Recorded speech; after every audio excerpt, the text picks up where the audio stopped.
Hey everybody, this is Brian Yellow. Origin Stories on Creativity number 11. Emma Rachel Hardcastle was my guest, and I swear this is one of the hardest working writers in indie publishing. She wrote the series Pandora. She's rolling them out slow. She's got one coming out soon, if not already. Obviously, the contact information for her and where to find her books are available in the show notes. Highly recommend checking them out. She's got a blog, a website, all that good stuff. She's got some interesting things to say. Check me out, website, brianyellow.com. Send me emails, Frogger, like the game, FROGGER 494 @gmail.com.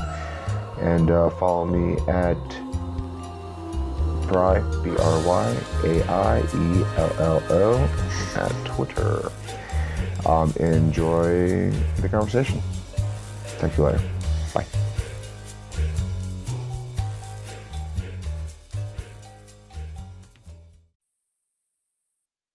Person who inspired me to start podcasting to begin with. How are you doing today, Emma? I'm great, thank you. How are you? I'm doing, actually, I've got a little bit of a toothache, so life actually is horrible. A toothache. It's not really the best thing to have on a podcast. It's horrible. It's so bad. I've been waking up in the middle of the night suffering, but it's all good. Whiskey, that'll solve it. Whiskey. Oh, that's a good idea. Yeah. Actually, I've been doing ibuprofen, which has been ibuprofen. Yeah, that's been not with whiskey. Hopefully, not with whiskey. No, both will do. Both will murder your liver. So, so you were educating some children yesterday. Yes, I was helping out with some Girl Guides to get a creative writing badge. So I've been spending the evening with them and leading to short classes of 45 minutes, and I'm doing the same again next week with the rest of the group because it was too large to fit into one evening, so I'm having to do it over 2 days. You'll have to forgive me. I am American, and I have no clue what Girl Guides are. So let's start. Kind of like stout. It's like brownies and Girl Scouts. Yeah, brownies. We have brownies over here. Then the young ones are rainbows, and then there's the Girl Guides section of it as well. So it's the Girl Guides that I was working with. They do a bit of everything. Do Girl Guides go camping? Yes, they're going camping this weekend. My mum is one of the leaders, which is why I was helping out. That's cool.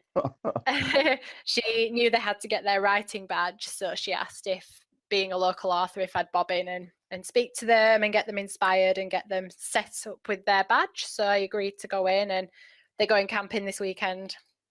Were you a Girl Guide when you were a kid? I was a rainbow when I was little, very little. And then I moved on to be a brownie for probably about a week and then quit because I didn't like it.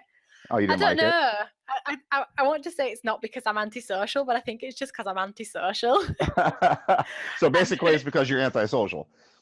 Yeah, I think I don't really like to admit it, but I think it just wasn't my cup of tea, and I just think I would have much rather been out with my friends that I knew than with other random I was a Boy Scout. Girl Guides. I was a Boy Scout. I was a Weeblo. And then my mom got me in the Boy Scouts, and I went to one meeting, and they were getting like their little camping thing together. And they wanted me to participate in some kind of activity, and they drew a diagram of the activity they wanted me to participate in. It had something to do with the tub. They wanted me to get in the tub, and they wanted me to do something in the tub, and I didn't understand, and I got really offended by the diagram, but I never went back. Yeah, I think, well, there were no diagrams involved with mine, but when my mum sort of said, because last week we had this introduction thing where it was like parents and daughters, because it's all Girl Guides, so they could bring their mums, but because my mum was a leader, she asked if she could bring her daughter and do it the other way around. So they agreed, and I sort of said to her, right, well, if I'm coming, the rules are I don't get wet, I don't get muddy, I don't do outdoors. And she was like, is there anything that you actually do? I was like, I will sit in a corner and smile. Will that help? So I think she was just So, really pleased to actually get me there in the first place. But so yeah, did you it work was with them on the writing? yes, and that was yesterday. It's Wednesday today, so yeah, yesterday. And it was brilliant. They did really, really well. There's some really talented young writers there. There were a couple that I think probably weren't into it, but you can't expect everybody to be. It's not everybody's cup of tea. So I think they did their absolute best, and we got some really good stories. But I could only work with half of them yesterday because the group's so big that they don't have enough time in their sort of evening session to for me to cram everybody in. And they were also doing other things. So there was 4 groups of girl guides. Mm-hmm. One was doing learning to write a poem. The other one was doing learning to interview somebody. And I think my mom was leading that. She was doing interviewing celebrities. So she got some girls to pretend to be celebrities, and then the others had to interview them. And then the last one was a screenwriting section, and then obviously there was mine. So we kind of circulated them. So I got 2 different groups that swapped over, and then next week I'll get the other 2 groups that I didn't get a chance to work with yesterday. Oh, okay. And that'll go towards their creative writing badge, so it'll be pretty cool. That's fantastic. So tell me how you work with the kids. How do you work? Are you working with specifically fantasy, or are you, because you're a fantasy writer specifically, right? And you're also, Yeah. not only that, but you're you're a YA fantasy author. Yeah, Right? at Or the am I wrong? moment, no, you're right. I at the moment am high fantasy, High fantasy. YA Okay. high fantasy. Yeah. So kind of Lord of the Rings ish, but acceptable for young adult kind of ages, so that they understand it. Kind of like paranormal romance is big with YA at the moment. It's kind of, I've kind of tried to break into something that I hoped would become something else. And Is that I mean, I'm something that you branching away from enjoy, that. or is that something that you are hoping will break into already a big market? Oh well, I love that. Is that something that you love to write? I think it's Yeah. just, I think I just fell into it and I just kind of got stuck in it. So I Hmm. don't think it's that I love it, and I don't think it's that I hate it. I think it's the book that when I broke out of writing romance when I was younger, because I started writing when I was in my teens, and I got published at 18, Hmm. and that was a like a female chick lit women's fiction kind of thing. And I think because I read so much fantasy at the time, I just assumed naturally that was the right step for me. So I kind of jumped in and wrote this 4-book series at the time that was called The Recruit Adventure. And it was about a woman called Harriet Monroe who was stuck in a position that she didn't want to be in. She was forced to be somebody that she didn't want to be. And I kind of thought that would be good for YA, but I wrote it intending for, kind of hoping to be the next J.K. Rowling, I guess, at that age, that it would be a book that kids and adults loved. And I was a bit I think we all set our goals a little bit too high, and I realised that actually it is more just suited to the YA audience. And it took an awful lot of years. I mean, it's 7 years ago now, so it was published in 2010 originally as The Recruit Adventure, and it's taken me 7 years to progress it to Finding Pandora, which is going to be the book that I'm signing on the 1st of July that's finally been re-released.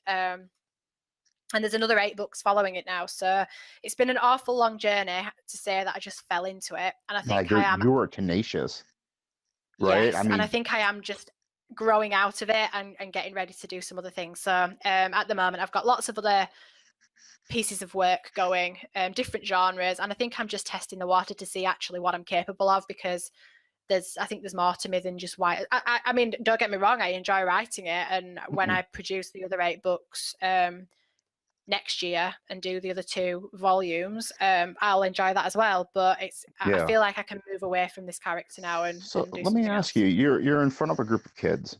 Obviously, you're a unique person. You have this ability to latch onto something and basically, write it to its conclusion. How do you teach that to these children? How do you let them know that you can't just say, I want to be a doctor and you're going to be a doctor, or I'm going to be an author and they're going to be an author? How do you let them know that if they want to be something, they've got to sink their claws into it and not let it go? Because I think I have always been of the view that people want to tell you what you can't do, and they want to tell you that you've got to do something, and that being a creative won't make you any money and it won't get you successful, and that the way to go is having a full-time serious job. And I agree that you need that full-time serious job, but that doesn't mean to say that you can't work hard to do something that you really want to do, and do them both at the same time if need be. That's exactly what I'm doing. I'm working hard at my regular job, and that's helping to fund my life, but it's also helping to Mhm. fund this creative part of me. And I kind of wanted to show the girls that, I mean, they're girl guides. They want to feel empowered. They're learning to be strong, independent, good women, good people. And I think that's part of what girl guiding's all about. And I kind of just wanted to show them that they are who they want to be. And writing for me is a way to express that. And it's a way to kind of create, it's difficult to explain. It's a way for me to kind of create the life that I want. I mean, fantasy, yeah, we don't live in a world with magic, and we don't live in a world with unicorns and dragons, and I'm not saying for 1 minute that that's the world I want to live in, but we all kind of dream of having that adventure that maybe life at the moment doesn't allow for. Does that make sense? No, completely. What you're saying is Yeah. that you can have your unicorns, you can have your magic, but you have to base it in reality. If you want to have your unicorns and magic, you have to build into it. Yeah, I Maybe think, sorry, go on. no, actually, I want you to add to that. I was just going to say, I think considering I'm a writer, so I don't explain things verbally very well. I get things better down on paper, so this probably does not sound. Isn't that hilarious? I mean, you've got this image in your head, and how do you get that image in your head on paper? That's the crux of the Yeah. problem, isn't it? I think what I'm trying to say is that life can be very stressful, considering how expensive things are and how much pressure is on people, young women today. And I kind of just wanted to show them that I write fantasy because it allows me that escapism, and it means that I can go on an adventure if I want to. All I have to do is pick up a book, and if the story that I want to read isn't on my shelf already, then it's up to me to put that story out there To for some make other it, young yeah. woman that needs it.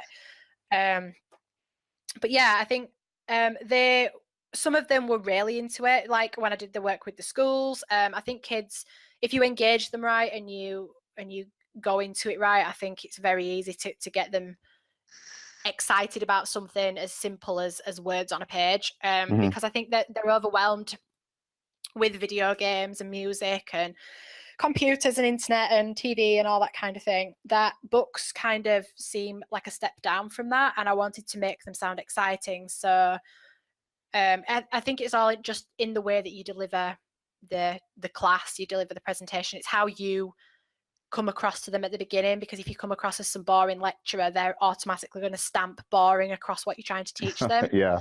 So you need to be upbeat about it, and you need to say, well, this is what I do, this is why I do it. Who here's read Harry Potter? What do we like about it? Does anybody not like Harry Potter? Does anybody not like the Hunger Games? And you get them engaged about the things that they've seen on TV, even if they haven't read the book. And then that makes them think, well, oh, it were a book before, and maybe these book things are kind of cool, you know? Hmm. So I think you've just got to approach it in the right way, and make sure that what you're delivering to them is not only interesting for you to teach, because if you're not interested in it, they're not going to be.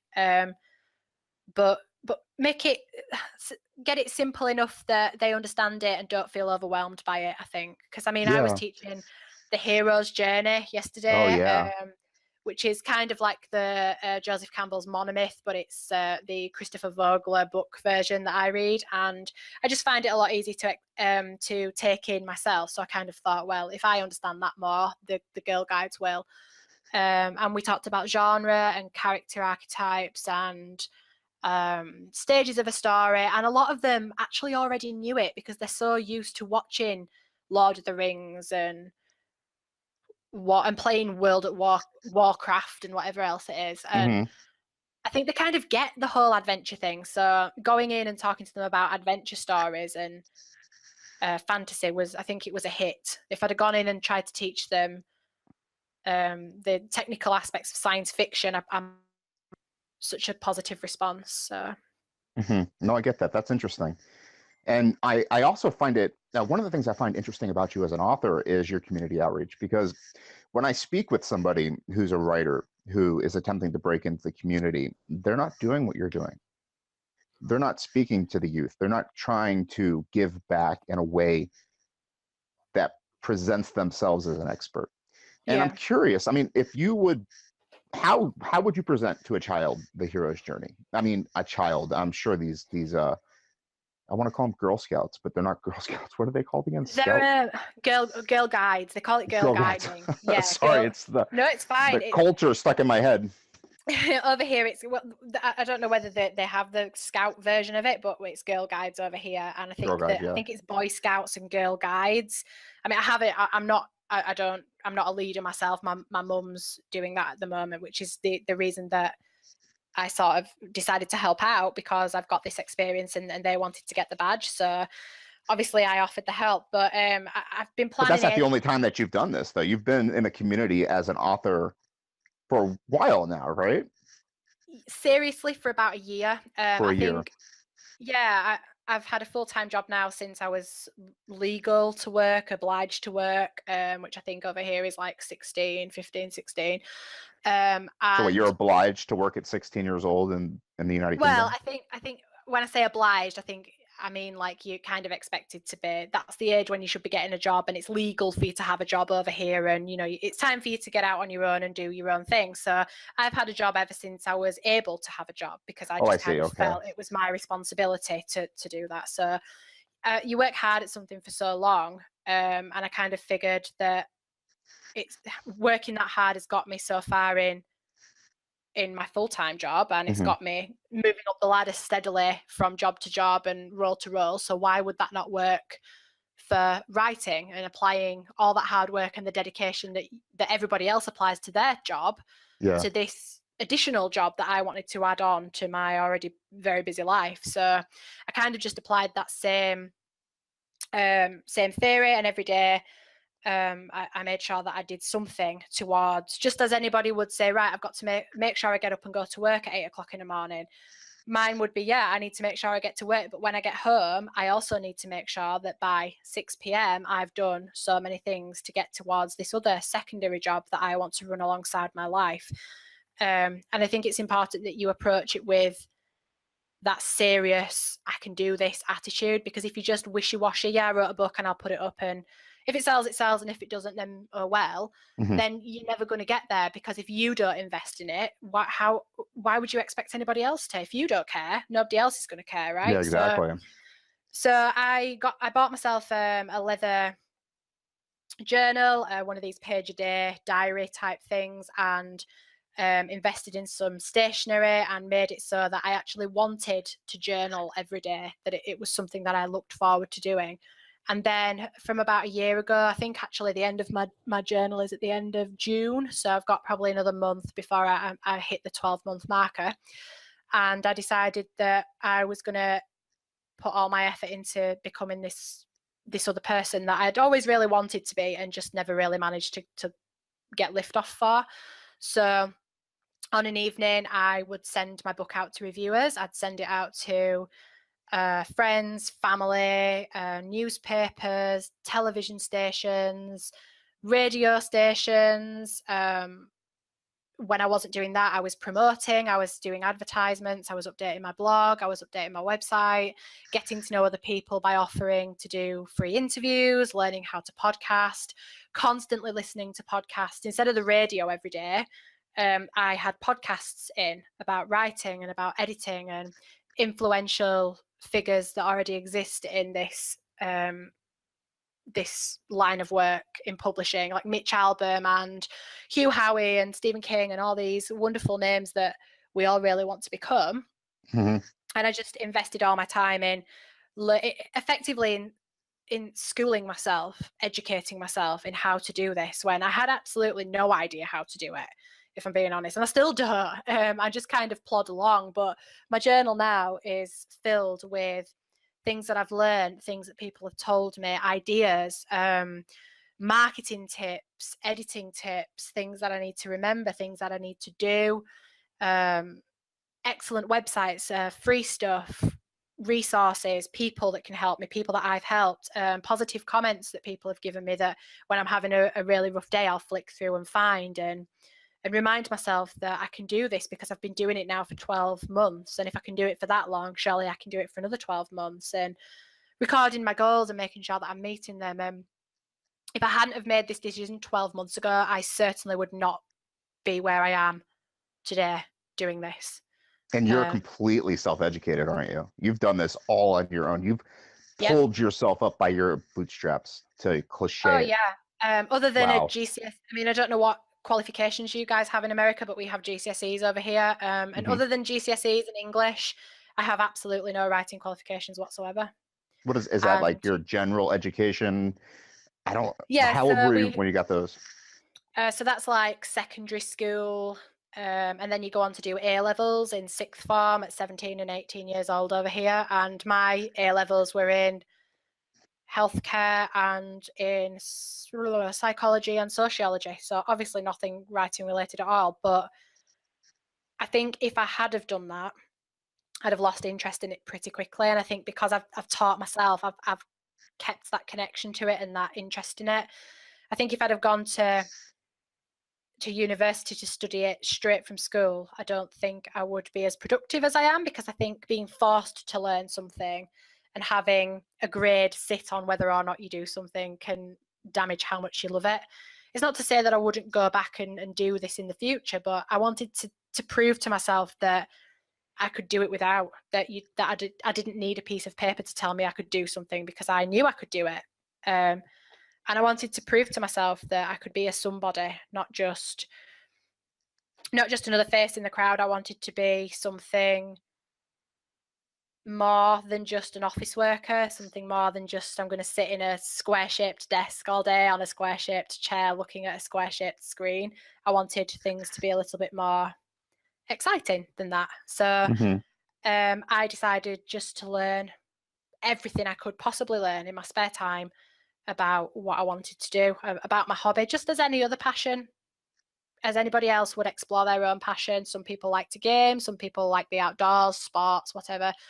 This is my passion, so why wouldn't I want to throw everything at it? And I think the more I learned, the more I wanted to learn. So now it's kind of an addiction where I listen to podcasts all day and I'll think, oh, that's interesting, and write that down. And oh, so-and-so would really make use of that. And I'll send that out to somebody. Hey, have you seen this? And I think that's how you build connections, and that's how you build up that respect, that people know that you work hard at it, so they know they can trust you and they want to come to you for help. And Rome wasn't built in a day, so apparently Rome was built in 12 months, if I've got anything to say about it. But yeah, a long process, but one that's worth investing in.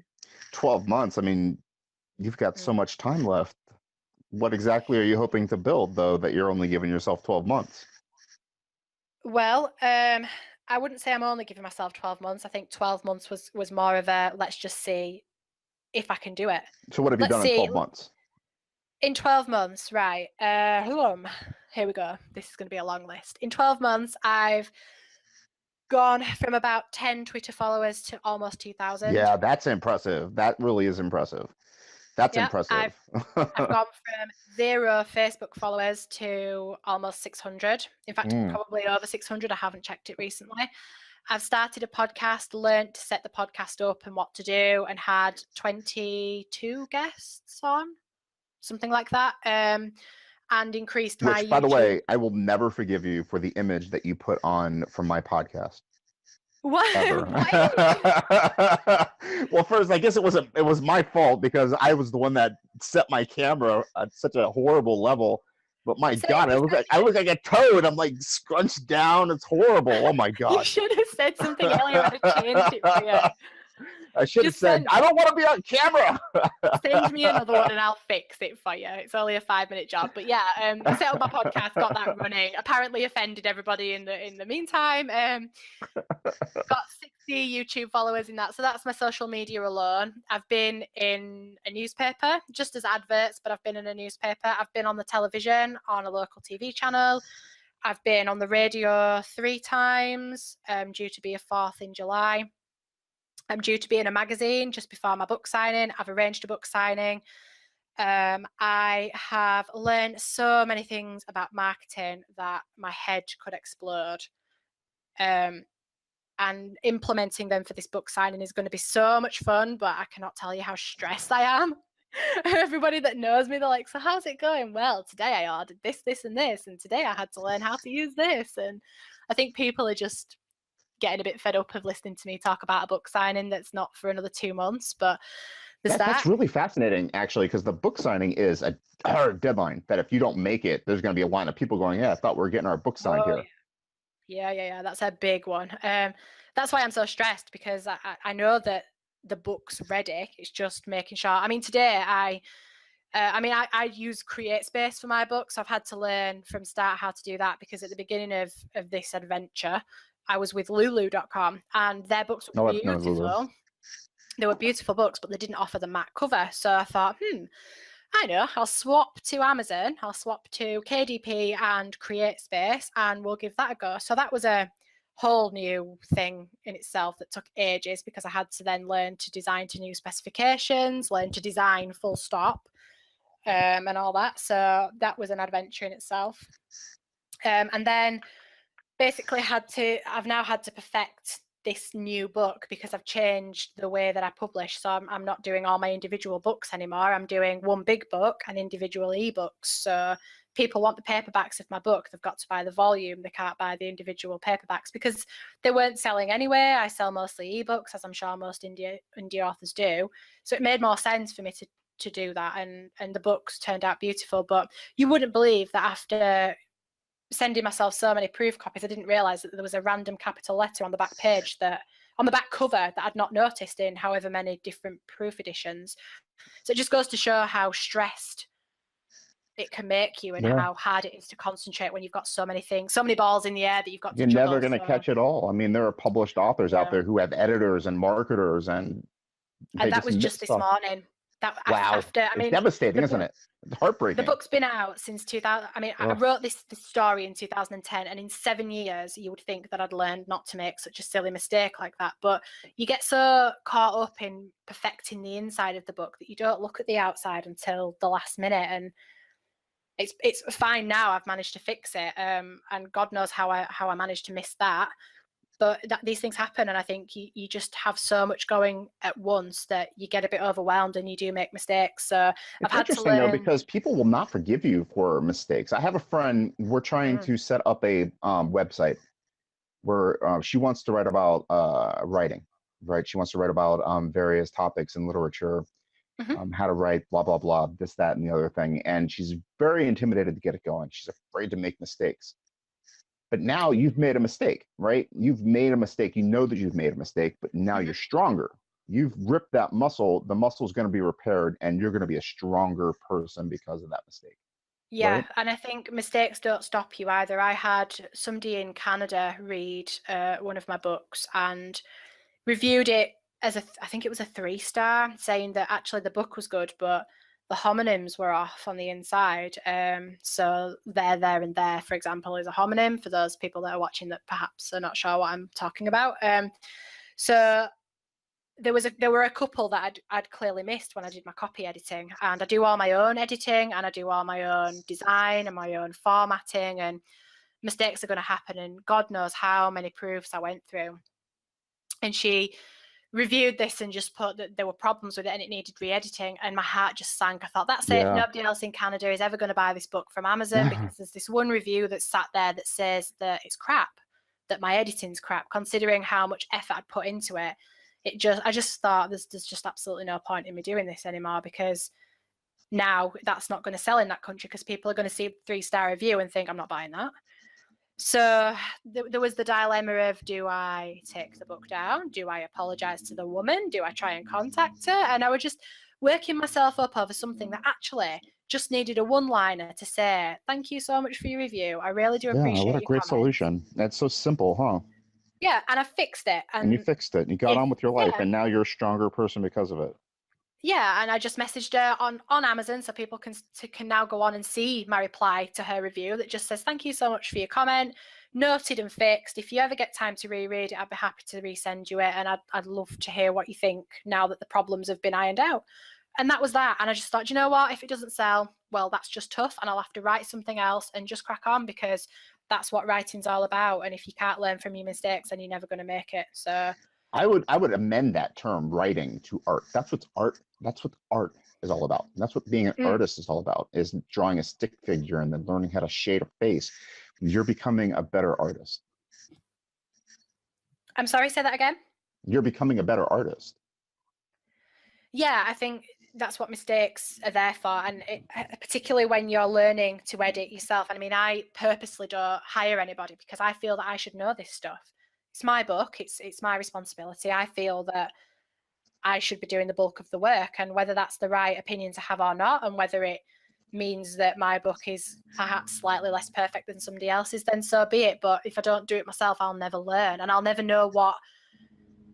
If I do hire an editor, they could send me anything, and I'm not going to know any different if I haven't taught myself that beforehand. At least then, if I do hire an editor and it comes back and they've taken advantage, or they're giving me advice that actually I know from past experiences is wrong, I've got that experience under my belt and I can determine what to listen to and what not to listen to. So it's really important that, to me anyway, that I get my fingers involved in all the different pies. We talked about this before, actually, when we spoke on your podcast, in terms of which direction do you want to go in, indie publishing or traditional podcasting. Let me get my tongue to work, actually, in the sentences I want to say. Traditional versus indie publishing, and that one could lead to the other, because traditional publishing does not want you to actually be writing crap. They want you to be polished. They want you to be an artist. They want you to be doing the work for them. They don't want to be spending millions of dollars doing the work for you. They want you to know how to market. They want you to know how to spell. They want you to know how to put the right homonyms in your book. You know what I mean? And if you do that now, if you get the work out of the way, if you publish, I'm sorry, what was your novel called? So sorry. Finding Pandora is the series. If you get your, if you what is it called? If you learn the stuff that you're learning now in the 12 months that you're doing now, traditional publishing will look at you as a wonderful asset, as opposed to a diamond in the rough. Not a needle in the hay, but a wonderful Mount Everest that they can easily make millions of dollars off of. Well, that's what I'm hoping, that if I can build myself up first and get my own confidence and learn everything that I need to know about the publishing industry, that when, hopefully, if and when that lucky break comes, I'll be ready for it and I'll know exactly what it's all about and what's fair and what's reasonable and what's correct and what to avoid doing. And I think if I don't put the effort in now and learn this, then I could be taken advantage of. I could go for the wrong deal. I could make a mistake, and I could blow the chance that I feel I deserve. So I think it's important for any indie, even if you then do send it off to an editor and get that experience, or a cover designer, which you might want to do. And if you do, then hats off to you. We all know our own skills, but at least give it a go first. Have a bit of fun, and just dabble in it. And if it's not for you, then fair enough, but at least you've given it that shot and you've got the experience there and you'll know for future. So that's what all I like do. about you, is that you're actually doing it under your own steam. You're not waiting for somebody to do it for you. You're making the mistakes. You're making you're capitalizing the wrong letter and then going, oops, I'm fixing it. You're becoming a stronger artist, and that's fantastic. And going back to the Girl Scout, what are they called? The Girl Guides. You're helping them you're helping them become stronger people too. Yeah, I would hope so. And I think I wanted to teach them the hero's journey because it's a little bit more magical than just bring in the guy with a gun and let's talk about writing a crime book or a romance book, because there's a lot of that out there. And I think young girl guides have got a lot of imagination and a lot of things a lot of dreams and a lot of hopes, and they can surely put all that imagination and all that energy into something a little bit more creative. So that's why I went with teaching them fantasy and trying to get them to think of a character and think of a scenario and get them to solve a problem for this character, because if they can solve a character's problems, they can solve their own problems. And they seem to really enjoy it. There were one or two that perhaps aren't really fans of reading, that they don't prefer to go into bookstores. Like that's the first thing I do when I go to a new city. I look for the closest bookstore. But I don't think everybody's. I haven't bought a book in so long. I'm downloading now everything on my phone. Yeah, I've done that with my Kindle today as well. I've gone on and downloaded a couple. But I think not everybody shares this passion, and I think when you go into it, you have to appreciate that you can't please everybody that way either. And some you can't please at all, because there are people out there that just don't like to read, and that's up to them. That's their choice. So when you go in and teach a class of 30, there's going to be 5 or 6 of them that have never picked up a book in their life, and you've got to respect that that's their choice, and that's their functionally illiterate. I mean, they're out there. Yeah, they can read and write perfectly fine, but they just don't like to read for pleasure. And fair enough, not everybody does. So just like I wouldn't want to kick a football around. Excuse me if you can hear that in the background. It's my phone ringing. No problem. Apologies. So yeah, I think when I taught the Girl Guides, I went into it, and my opening shot was, okay, we're all here to do a writing badge. Some of you are probably going to think this really boring, so I'm going to make it as fun as I possibly can for you. Bear with me and ask whatever questions you want to ask, and let's just get through it. And I think they just respected the fact that I said, right, well, I'm here, let's just make the best of it. If you like it, fantastic. If not, well, at least we gave it a shot. You've got a writing badge out of it at the end of it, so at least we like to think about that. I like to think of that girl that walked into that I'm gonna say Girl Scouts again. What's it called? Girl, I have it written down because I'm an idiot. The Girl Guides, without even having an idea what writing is, and left at the end of it going, oh man, I can't wait to write another story. Yeah, well, gave her the bug. I had some like that yesterday. There were a few that clearly weren't as into it as others, because maybe they're not into reading. There was 1 or 2 there that were really enthusiastic about what genres they wanted to share with me, and have you read this book, and have you read that book? And there were others there that clearly had read but weren't as passionate about it. And at the end of it, they're still left with plenty written down on paper, because they were still invested in getting the success of their writing badge. So they might not have been invested in the topic, but they certainly gave it a good shot, because they knew that it was just one other thing that was going to be under their belt to learn. So you really have to respect how much effort people put into things like that. Even if they don't appreciate the passion behind it like you do, they still appreciate how much hard work goes into it, and they're willing to put that hard work in and show you that they're polite enough to listen and that they respect your passion. So it was brilliant. It was really good to meet them, and I look forward to meeting the rest of them next week, and hopefully we'll have the same success. Did anybody blow you away? Pardon? Did anybody blow you away? Yes, there were 2 in particular that I really do feel threatened by. Really? They were that good, yeah. What was it about the writing that blew you away? Just the flow in general, with just the prose. It was just beautiful prose, yeah. And setting the scene, and a really wow of an opening statement. One of these books where you think, wow, that for a first paragraph, that's pretty damn good. When you're working with them, are you specifically asking them to write a whole story, or are you looking for them just to put something down? Are you making them write drabbles or flash fiction, or what are you having them write? Yesterday, because I only had 45 minutes with each group, and I had 2 groups to do before the end of the evening, we didn't really have chance to write an entire story. So I approached it as, let's get the character down, think of your character, give that person a name, and then think of a problem that they have, and we're going to think of how they need to solve it, because obviously there'd be no story if they didn't have something that they wanted or needed, because you need that conflict and that drive to go through the story. So we had a quick look at some of the books that they'd read and how those authors tackled it. I think one of them was Hunger Games, and we identified who the hero and the mentor and the villain was, and the call to action, and the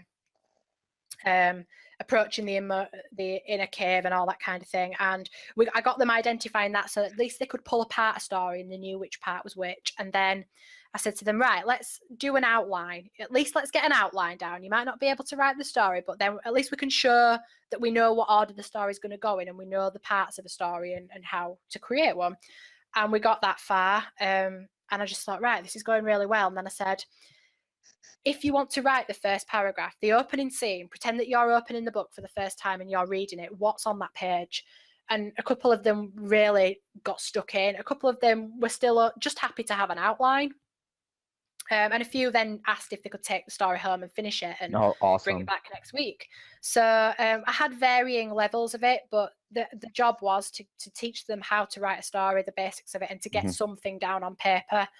to go towards their writing badge, and I feel that we accomplished that and that they did really well. So if they come back with developed stories next week, then that's great. I hope some of them do, because I really want to find out what happens next. So you're gonna be able to work with those kids again? I don't think I'll be working with those No. groups specifically, but they all attend the same classes. It's just then they split into groups. So I will see them next week. It's just I Will they won't be be able teaching to? in those Obviously, groups. you're giving them contact information, so they're going to be able to keep in touch with you. Oh yeah, they Yeah. can keep in touch. That's They so all cool, got a man. bookmark with my email address on and my website and whatnot. So if they've got questions or if they want to learn how to do it, they can Maintain just contact with you so they can send you emails and stories. I mean, what a great opportunity you have. Yeah.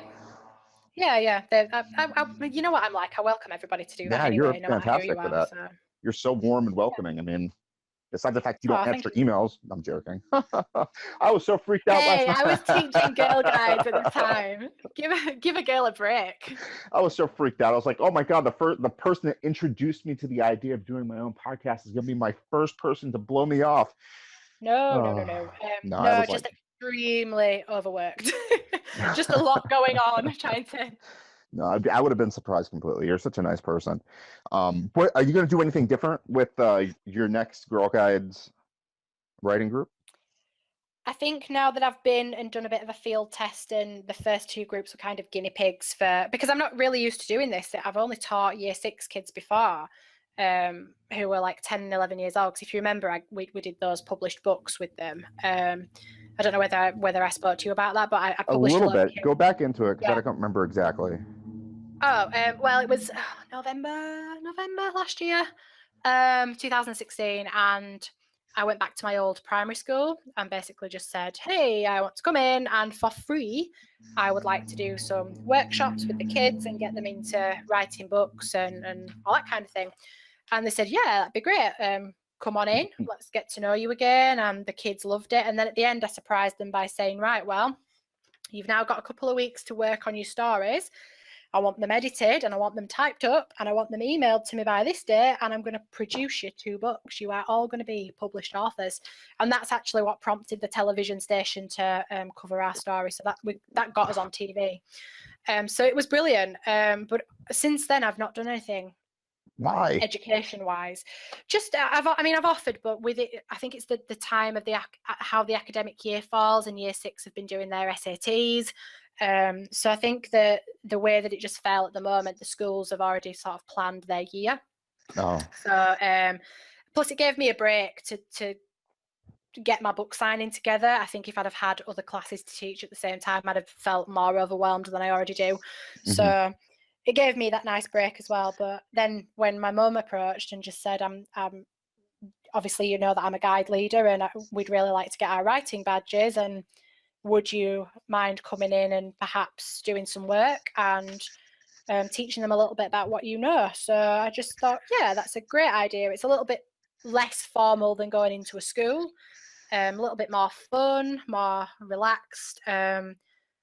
And I could set out more of a free lesson plan. It didn't have to go according to what they were already learning in school because it wasn't school. So it was a new experience for me, and I'm really glad I did it. So I think next time on Tuesday when I go back in, I maybe will restructure the plan a little bit. Also, well, I mean, the plan's in front of me at the moment. The first thing we did was talk about genre. And I think we got a little bit too stuck into that. I think they got a bit overexcited about what the books that they read, which is fantastic, but we just didn't have time for the length of discussion that we had. So I think I'll approach that a little bit differently. And rather than ask about the genres that they already read, I think I'll open with... Assume that they've already read the genres, right? Yeah. And then maybe go straight into talking about character and then get them to apply it to the genres that they read, rather than trying to teach them genre to begin with, because I think they already know that. It's all over, isn't it? It's obvious with Game of Thrones. I mean, some of them were Game of Thrones, you must write like Game of Thrones, or Walking Dead, and I'm thinking, I really don't think you're old enough to be watching these programs, but yes, you're right. Right. So they were kind of referencing and kind of a step ahead of me all the time, because I think they were just a little bit more educated in it than I assumed they would be. So they kind of beat me to it. So I know now that I can restructure my plan slightly and approach it differently, as I would with any other class. You could actually like say, here's Harry Potter, here's Katniss Everdeen or whatever her name is. let's Yeah. take them and put them into a pot, go. And then you've got the whole Yeah, hour or something. Yeah, because they already know what genre that is. They already knew it was dystopia, and I didn't have to tell them. They beat me to it. One of the girls already knew that the call to action was followed by a refusal of the call, and she'd not studied it. It was just it was common sense, and every story seems to follow this path. And I think I just maybe underestimated how much they already knew. So that was my bad. It's something that I'll fix, and they did well nevertheless. They kind of already knew most of what I was teaching them, which was a lovely surprise. So it's just a matter of, now that I've been there and done that, I know that I can tweak it to make it an even better lesson the next time. It's a learning process for me. So I've not done this very much. You know what I find absolutely fantastic is you were going into the hero's journey. And in actuality, what you've been doing over the last 12 months is kind of very reminiscent of the hero's journey. And you kind of touched on it a little bit, but the romantic notion of building yourself up into this person who conquers adversity, who looks the challenge in the eye and tackles it. And it's just really neat to see you do that and to give it back to the Girl Guides. I think for me, it's about for me, it's just proving that I can do it, because I know I can do it. Exactly. And I mean, want it's them to Frodo know taking the that ring to wherever. It's really fantastic, and I think that's what makes you such a neat writer. I think, to be honest, I did try the traditional route at first, and I found it heartbreaking when I got the rejections in, as anybody would do. But what really annoyed me was I actually had an agent at one point. Fine agent, nothing wrong at all, except they didn't believe that I could do it. They returned the work all the time and constantly said, I offer editing services as well, and I really do think this needs more work. However, I'll send it out. And I thought, if you knew it needed more work, you wouldn't be sending it out. What's happening here is you're trying to make money off of somebody before the right time. I mean, your money comes when you sell my book, you get the share. And they were actually trying to just get editing services out of me. And I just knew that I could do it, and I knew that I didn't need somebody else. And in the end, when I came to my contract, they said, do you want to renew? And I said, actually, no, I don't want to renew with a company that don't believe in me. I believe in me, and I'm going to prove to you and to everybody else that actually I can do this on my own, and I don't need you. And if I am going to get an agent, I think you've got an idea of what the future of writing is. Yeah, but I knew that if I was going to get an agent, it was going to be one that was invested in me and was going to be honest with me and wasn't just going to try and make money. So I just kind of said, look, at the moment, I need to do this on my own.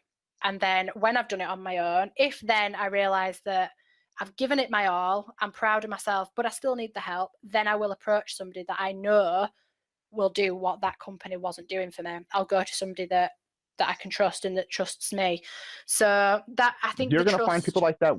You're going to find that women in Canada. You're going to find people like myself. You're going to find the 21 people that are willing to talk to you over your podcast, and eventually it's going to get bigger, and it's just going to roll downhill. I mean, it's going to get bigger and bigger and bigger the harder you work. Where are you in your 12 months? Pardon, say that again. Where are you in your 12 months? Do you mean how far down the line am I? How far down? I'm nowhere near where I want to be. Absolutely no. Near. What I'm asking though is, you gave yourself 12 months, right? Yes. How far along are you? I'm about 10 and a half months into it. Is that what you mean? What comes next? Yeah. What comes next? 12 months. My next stage, if you can bear with me a moment, I'll bring up my actual goals, and you can see how far I've come already and what I'm going to potentially achieve. Remember my own web address. All this multitasking, it's not good for me. Oh, it's wonderful for you. Build that brain. It's a muscle, I think. I don't think I can cram anything else in my brain this week, to be honest. I'm a bit... I don't think it works that way. Sorry, I'm using a new browser and it hates me. So I'm just going to go back to my old browser. What are you using? I've gone on to Chrome because Hangouts won't work on my Firefox for some reason. But I love Firefox, and me, we get along. And Chrome just doesn't seem to like me very much at the moment. But I love Chrome. I'm sure we'll make friends eventually.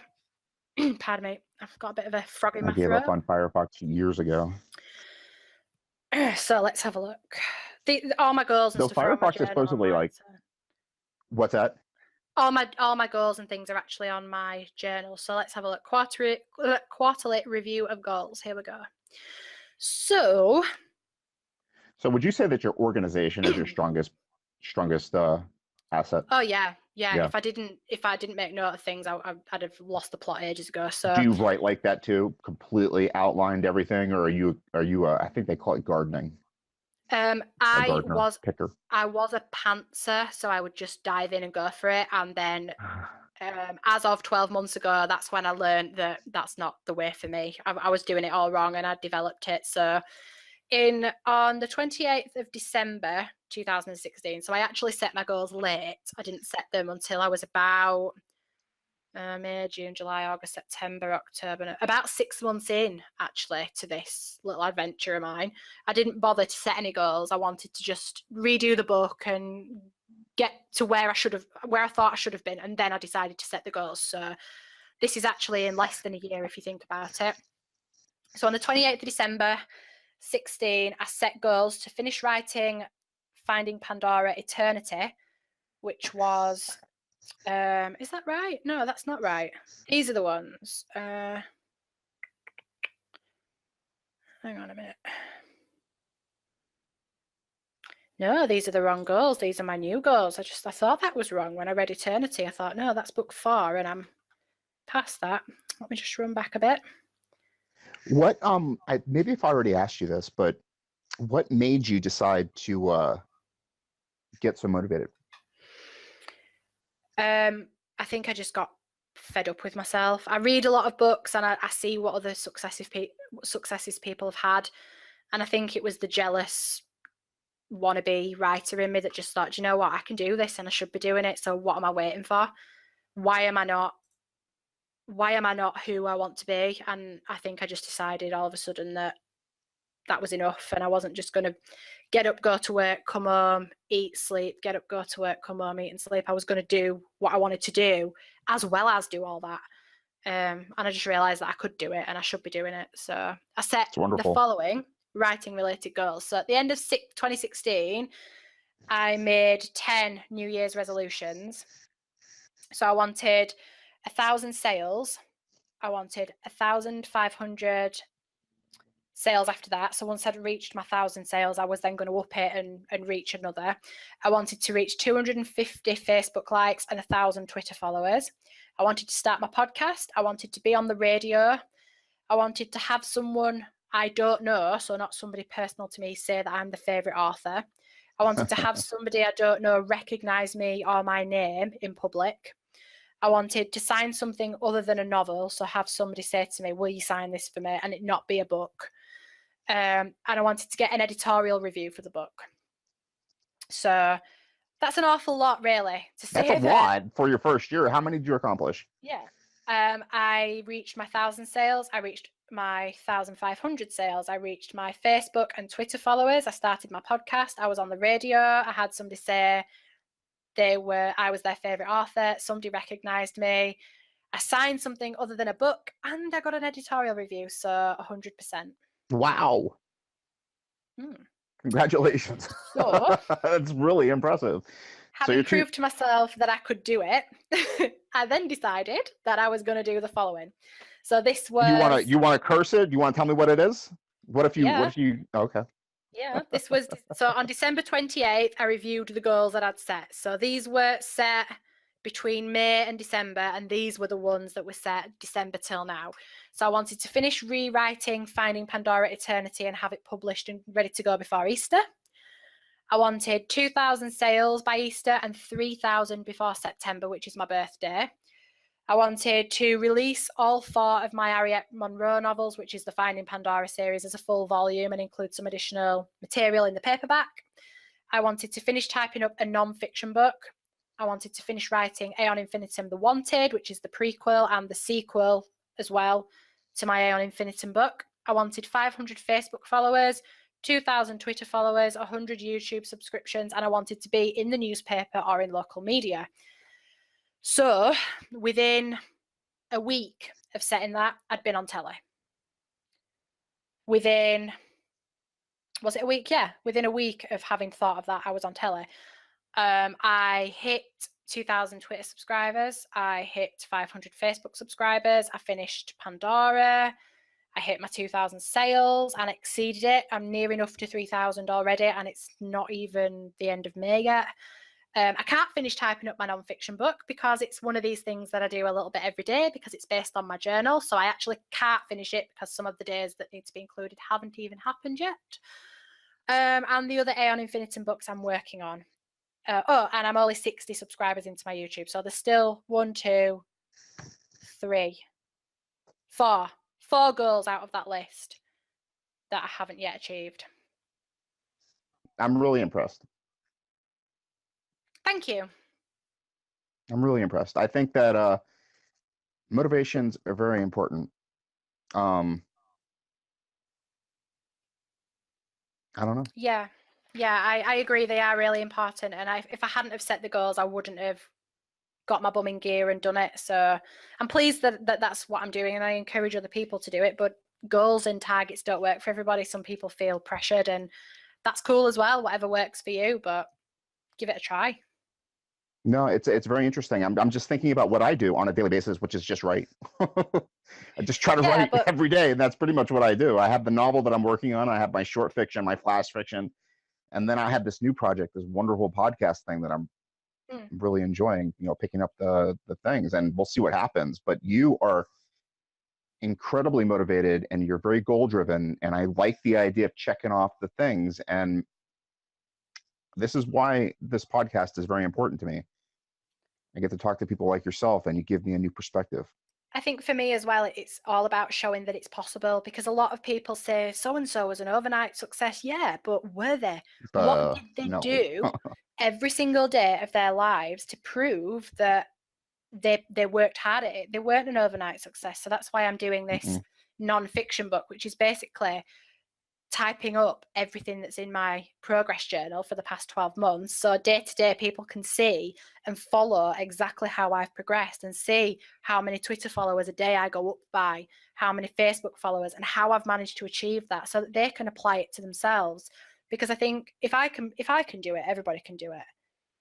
If somebody with a really busy life like me can manage to do this as well.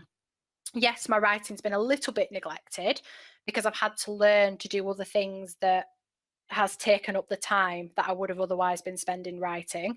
So I have had to give up a little bit of writing time, but once Finding Pandora is out and my book signing is over and done with, and the workshop the next day is over and done with, I think then I can start to look at the next book and think, right, well, this is what I've achieved for Pandora. Let's do it all over again, and let's do it with a new book that I'm going to write, and then learn to include the writing time in with everything else as well. Because if you're that passionate about something, you make time for it. So it's very interesting. I have a friend. Her name is E.G. Cunningham. I interviewed her. She's my number 4 podcast, and she has been working since 2003 to get 3 initials after her name. I mean, that's 14 years to get her doctorate, and she's done it, you know, 1 poem at a time. It's dedication for you, that, isn't it? Dedication, exactly. 1 poem at a time to get, you know, 3 little tiny initials at the end of her name. So it's all possible, and it doesn't have to be all soul. It's a lot of hard work as well. A lot of tears, a lot of tantrums, a lot of mistakes, a lot of problems. Yeah, a lot of. I mean, what I like about this is that it's art, but it's a lot of hard work. And I like your attitude. It's very important. Thank you. What else do you have? Anything you want to mention before we close this out? No, I think I've talked you to death, actually. This is a wonderful interview. You open up the floodgates and talk about writing, and I can go on all night. You know what I'm like. I just hope that whoever's listened and managed to put up with my babbling on about random things, I just hope it's helped in some way, and that it's motivated somebody else to maybe just sit and have a think. Are you happy with life as it currently is? Are you happy just sat at a desk? You know, could you be sat at a desk and looking forward to going home and doing something else, but making use of the time where you sat at the desk? So you sit at the desk to earn the money, to be able to run your house, to have the happy life that you want. But then what else can you add to that to make it even richer? And that was writing for me. So anybody that's artistic, whether it's writing or music or whatever, make time for it and set those goals, because it's really worth it. Yeah. Move it away from art to anything you're passionate about. If you're sitting behind a desk miserable, do it. Yeah, anything at all. No matter what it is. If you just make that extra time and learn and note down what you learn and share it with others and build that community, actually you'll find that life is a lot richer and there's a lot of other things that you can look forward to, and you meet so many new people, and you kind of learn to trust people more, and you just become a better, stronger person for it. And I think it's really worth taking the time and just go for it. What have you got to lose? Totally get that. And hi, you back? I'm sorry about that. My phone rang. Dumb phone. No problem. And that's what I'm using as a microphone, as my phone. So as soon as it rang, it interrupted everything. No problem. I just thought, well, all of a sudden I'm talking to myself again. Well, but did you say anything important? Because I missed everything. No, nothing important. Don't worry. I guess I'll have to do a slight amount of editing, but that's about it. No, that's absolutely fine. It's been brilliant. So thank you so much for having me on. And obviously, I've been more than happy to have you back on my podcast. I think we've already booked today, actually, haven't we? No, I don't think so. Not yet. I'll get back in touch with you, and we'll try to do something else again on mine and on yours. Have you hooked up with doing iTunes yet? No, I can't figure it out. Oh, you can't. I've gotten one podcast on iTunes. My feed. How have you done that? You'll have to send me the information as how have you done it, because I just can't hard. figure it. You have you're self-hosted, right? On your I'm going to cut this all out. We're not going to put this on the podcast, but we're just going to say cut out anything where I'm babbling on as well. No, I love everything up until when my phone rang. So, okay. You did really good. I really appreciate everything that you said. You're a really impressive person. Oh, thank you. You are self-hosted, right? What do you mean? Like on your website? Yeah. I do it all through. Yeah, it's done through Wix. Wix. Okay. Yeah. I'm through WordPress.org. If you could hook up with, there's a few podcasting add-ons that you can download. I'm not sure how Wix works, but they do it all for you. Basically, you can set up your feed, and then you ask iTunes for approval. There's a lot. If you just like search Google for setting up your podcast, it'll walk you through it. My problem right now is I have one episode on iTunes, and my feed will not set up my second episode. Oh, I'm trying to do like a Tuesday, but it sucks. It's just like I fix something and then something else breaks. But whatever. I love headaches, because once they go away, you feel really good.